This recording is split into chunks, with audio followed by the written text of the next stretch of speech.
인사청문회 후 국회 일정을 전면 거부하기로 한 민주당이 범야권연대라는 새 카드를 꺼내들었습니다. 새누리당은 타협의 여지가 없다며 야권연대 강하게 비판하고 나섰습니다. 국회로 갑니다. 김병용 기자, 범야권 연석회의 소식부터 들어볼까요? 네, 현 대치정국, 그러니까 지금 현재 여야 대치정국의 화두는 한마디로 말하면 특검입니다. 지난 대선 기간 국정원 또 국방부 등 이 국가기관의 대선 개입 의혹에 대해서 민주당, 정의당 그리고 무소속 안철수 의원이 오늘 특검을 요구하면서 한자리에 함께했습니다. 이른바 야권 연석회의인데요. 민주당과 정의당 그리고 무소속 안철수 의원이 오늘 오전에 세종문화회관에서 만났습니다. 여기에 시민사회단체와 종교계까지 합세를 했는데 이들은 특검을 위해서 공동행동에 나서기로 했습니다. 먼저 민주당 김한길 대표의 말을 한번 들어보시죠.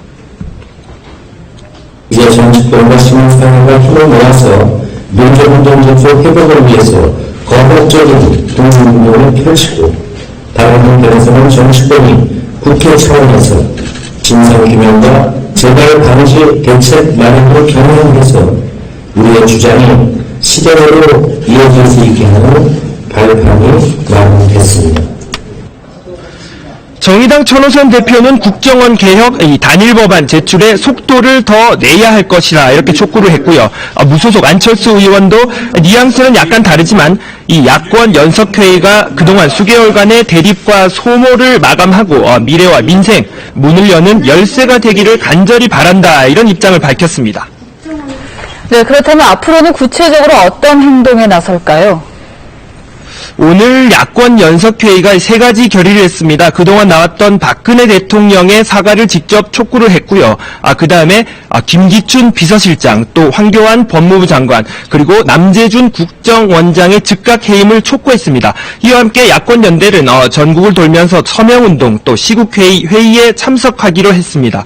특검 법안에 대해서 민주당 전병헌 원내대표는 민주당과 정의당, 그리고 무소속 안철수 의원이 조만간 특검 법안을 공동 발의하는 데 힘을 모으겠다 이런 입장을 밝힌 상태입니다.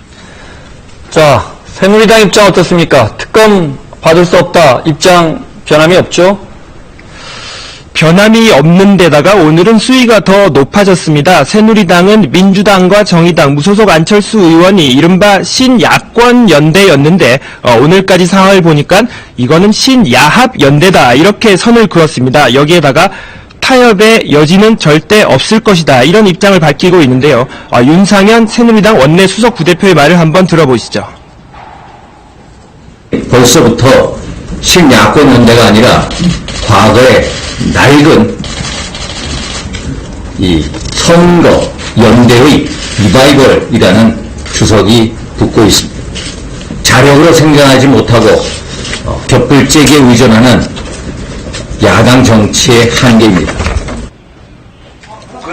역시 새누리당은 그동안 국정의 걸림돌이라고 생각했던 이 국회 선진화법을 다시 비판하고 나섰습니다. 새누리당의 표현에 따르면 이 법안은 줄줄이 발목이 잡히고 야당 마음대로 정권을 휘두르는 이 소수 폭거에 의한 식물 국회를 만드는데 이른바 이 국회 선진화법이 전과의 보도로 악용되고 있다 이렇게 주장하고 있는 상태입니다. 네, 그렇다면 앞으로 국회 일정 순탄치는 않을 것 같은데 어떻게 될지 좀 정리를 해주시죠. 민주당이 어제까지 밝힌 상황을 보면 일단 내일까지 국회 인사청문회 일정이 있습니다. 여기까지는 민주당이 참석을 하겠지만 그 이후의 일정에 대해서는 거부하겠다. 다시 말하면 보이콧하겠다고 밝힌 입장인데요. 다음 주 월요일입니다. 오는 18일에 박근혜 대통령의 그 새 예산안에 대한 국회 시정연설이 있습니다. 시정연설 앞까지 민주당과 야권은 전방위적인 압박을 취할 것으로 보입니다. 구체적인 향후 일정을 보면요. 오는 14일에 대통령 비서실 국감이 있고요. 다음 날에는 15일 결산 본회의가 있습니다. 그리고 18일에는 앞서 말씀드린 것처럼 대통령의 국회 시정연설이 예정돼 있습니다.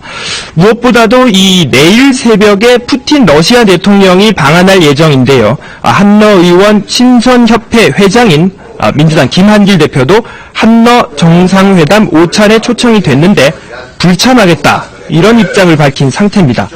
일단 새누리당과 여권이 특검에는 단호하게 반대의 뜻을 밝힌 가운데 국회 의사일정 거부를 선언한 민주당, 그리고 여기에 새누리당과 청와대의 입장 변화 여부가 향후 국회 일정 정상화의 관건이 아니겠느냐, 이런 예측이 가능합니다.